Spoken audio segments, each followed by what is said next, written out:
एक बैटरी जिसकी life 100 years है और इसका मतलब यह नहीं है कि यह 100 ईयर्स तक खराब नहीं होगी। इस 100 ईयर्स का मतलब है एक बार चार्ज करने के बाद में यह बैटरी 100 ईयर्स तक चलेगी। और एक कैलिफोर्निया बेस्ड कंपनी है जिसका नाम है एनडीबी। उसने ऐसी बैटरी बनाई है कि उसकी लाइफ 28,000 ईयर्स तक है। यानी इस बैटरी को पूरा डिस्चार्ज करने के लिए हमें इस अर्थ पर 400 बार जन्म लेना होगा। बताओ। तो इस वीडियो में हम यही जानेंगे कि यह जो बैटरी है सबसे पहले तो यह अपने पास में कब तक पहुंच जाएगी और इसके साथ में क्या क्या प्रॉब्लम्स है और यह कैसे काम करती है और यार ऐसा पॉसिबल कैसे है। तो यह जो बैटरी है इसका नाम है न्यूक्लियर बैटरी। सबसे पहले मैं आपके बेसिक फंडामेंटल क्लियर कर देता हूँ। यह जो रेडियो एक्टिव एलिमेंट होते हैं उनमें होता यह है कि उनकी एनर्जी तो निकल जाती है लेकिन उसके बाद में इनकी रेडियो एक्टिविटी का इफेक्ट कई हजार सालों तक हमारी अर्थ पर रहता है। जैसे जापान में हिरोशिमा और नागासाकी पे जो न्यूक्लियर बॉम्ब गिराए थे तो वहां पर आज भी रेडियो एक्टिविटी का इफेक्ट है।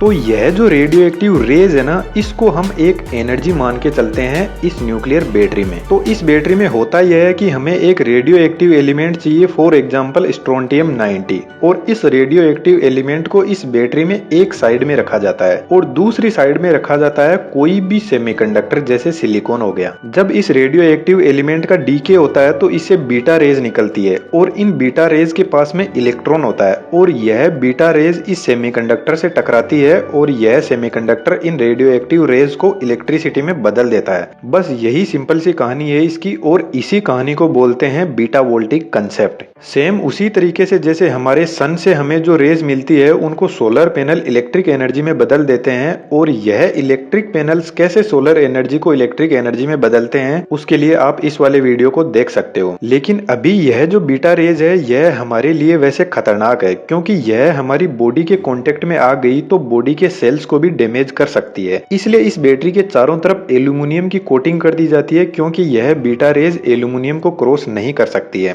तो ऐसा कहा जा सकता है कि यह बैटरी हमारे लिए सेफ है, इससे हमें कोई भी नुकसान नहीं है। अब हमें ऐसे रेडियो एक्टिव एलिमेंट चाहिए जिनके पास में बीटा रेज होती है क्योंकि बीटा रेज में इलेक्ट्रॉन्स होते हैं जो इलेक्ट्रिसिटी में बदल जाते हैं, जैसे निकेल 63, स्ट्रोंटियम 90, प्लूटोनियम 230। और इसके अलावा सबसे ज्यादा रेडियो एक्टिव एलिमेंट जो न्यूक्लियर पावर प्लांट है उसका जो वेस्ट है वह है। तो यार यह कोई वैसे नई टेक्नोलॉजी नहीं है, पर इतने दिन हमारे पास में इस टेक्नोलॉजी को डेवलप करने का सही तरीका नहीं था। जैसे पुराने टाइम में जो कंपनी पेसमेकर बनाती थी वह इस न्यूक्लियर बैटरी को काम में लेती थी। वैसे पेसमेकर होता है जब किसी पर्सन का हार्ट कमजोर हो जाता है तो यह पेसमेकर उसको सपोर्ट करता है और जो हार्ट बीट है उसको कंट्रोल करता है। तो इस पेसमेकर को हमारी बॉडी में हार्ट के पास में इंस्टॉल किया जाता है। अब हमको एक ऐसी बैटरी चाहिए थी जो इस पेसमेकर को लॉन्ग टाइम के लिए पावर दे सके क्योंकि बैटरी डाउन हो गई तो बार बार तो हम ऑपरेशन करवा कर बैटरी बदलवा नहीं सकते। तो न्यूक्लियर बैटरी का यूज इस पेसमेकर में किया गया, लेकिन इसकी बैटरी की लाइफ ज्यादा होने की वजह से जब उस पर्सन की डेथ हो जाती थी जिसमें यह पेसमेकर लगा होता था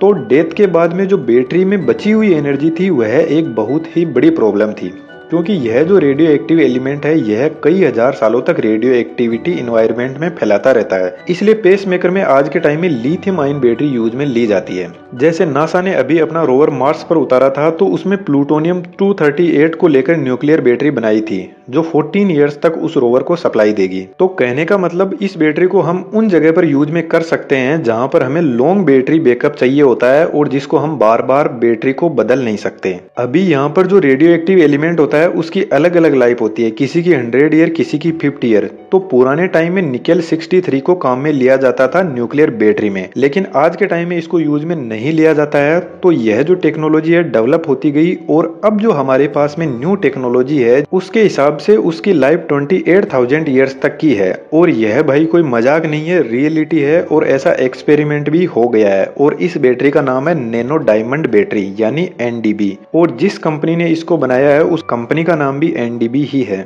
और इंटरेस्टिंग बात यह है कि इस बैटरी को वेस्ट मटेरियल से यानी कचरे से बनाया गया है और यह वेस्ट मटेरियल है न्यूक्लियर पावर प्लांट का।